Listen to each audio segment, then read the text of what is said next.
Select செய்யுங்க.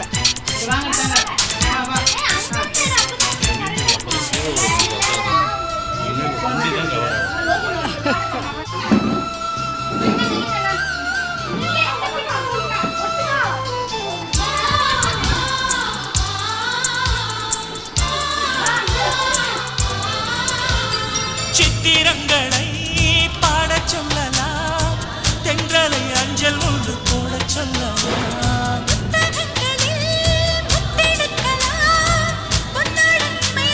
சிந்து பாரு இந்த பக்கம். பூவுக்கு பொட்டு வைத்து பார்க்கலாம் பார்க்கலாம், பூவுக்கு ஆடை தைத்து போடலாமா.